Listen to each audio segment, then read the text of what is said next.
Today, we're going to unpack the epic three-decade story of modern globalization. I mean, it's a heck of a story. It's got everything. An explosive beginning right after the Cold War, a painful reckoning, and now a total reinvention of the world economy. So where do we even begin? You know, when you hear this quote, it sounds like it could have been written yesterday, right? It's basically a description of an Amazon Prime paradise. But the crazy part is, the famous economist John Maynard Keynes was writing about the world way back in 1914. He was describing a previous golden age of global connection, an age that, well, ended abruptly and very, very violently. That's a powerful idea to keep in the back of your mind as we go through this. Okay, so let's set the scene. It's the 1990s. The Berlin Wall is rubble, and this incredible wave of optimism is just washing over the entire globe. This was the birth of modern globalization, a time of just explosive growth and this powerful belief that the whole world was becoming one giant, integrated marketplace. To really get a feel for the sheer speed of this change, just look at this number. Back in the late 1980s, this was how much currency was traded every single day, $190 billion. Now that sounds like a huge number, for sure, but trust me, it was just the warm-up act. Because by 1995, just a few years later, that daily number had absolutely skyrocketed to $1.2 trillion. Yeah, trillion with a T. Money was just flying across borders at a speed nobody had ever seen before. It really felt like there were no limits to this new, connected world.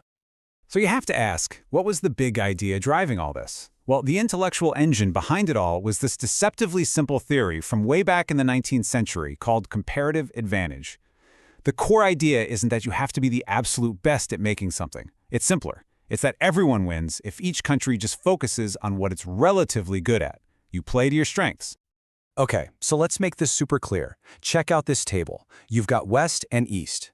Now, West is actually better at making both computers and bicycles. So you might think, well, West should just do everything, right?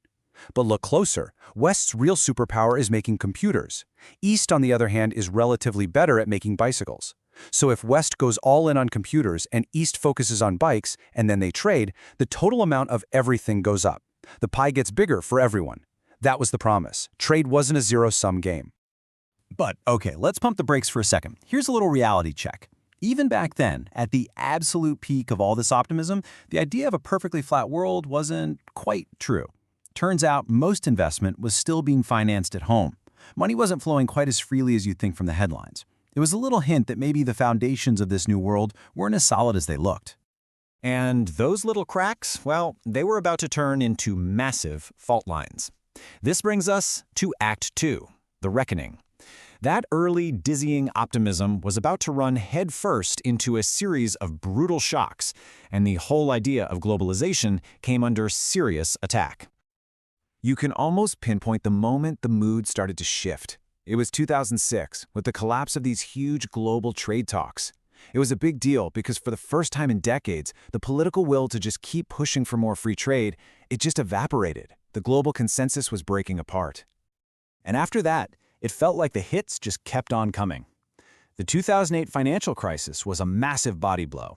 It completely shattered people's faith in that interconnected financial system that had powered the whole boom. And by 2019, all these events gave rise to a new and kind of scary word, deglobalization.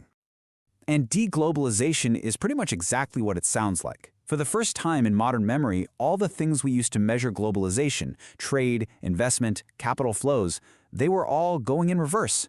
Everything that had been going up, up, up was suddenly going down. The world was starting to pull apart. And of course, these economic problems didn't just stay on spreadsheets. They fueled a powerful political backlash. People who felt totally left behind by all these rapid changes started to get very, very loud. And this wasn't just happening in one or two countries. This anger was global. And this is where that parallel from the very beginning becomes really chilling. Remember that vibrant, super-connected world from 1914 that Keynes was talking about? Well, all this talk of deglobalization brought that memory rushing right back. That world, It ended in war. The first great age of globalization didn't just fade away. It was destroyed. And all of a sudden, the idea that our own era of connection could go into a dangerous reverse, well, that started to seem terrifyingly real. And listen, this backlash wasn't just a Western story, not by a long shot. This quote from an unemployed worker in China just shows that the same fears were being felt all over the planet. This is a guy who helped power China's incredible rise, but then as jobs started moving on to even cheaper countries, he got left behind. That anxiety was a truly global thing. So where does all that leave us? Well, it brings us to Act 3, to the new reality that we are living in right now. See, globalization didn't die. It just transformed. It became something slower, more cautious, and way more complicated. Welcome to the age of slowbalization. So what on earth is slowbalization? Basically, it's the idea that the explosive growth period is over. Trade and investment, they aren't expanding faster than the global economy anymore. So the world's still connected, definitely, but the pace has slowed to a crawl. The high-speed train has become a local commuter. And this chart, this picture tells the whole story. Just look at the contrast. You've got that steep, rapid climb during the boom years, and then after the financial crisis, it just flatlines. The engine didn't shut off completely, but it was throttled way, way back. Now, it's really tempting to blame this all on politics and trade wars, and that's part of it, for sure.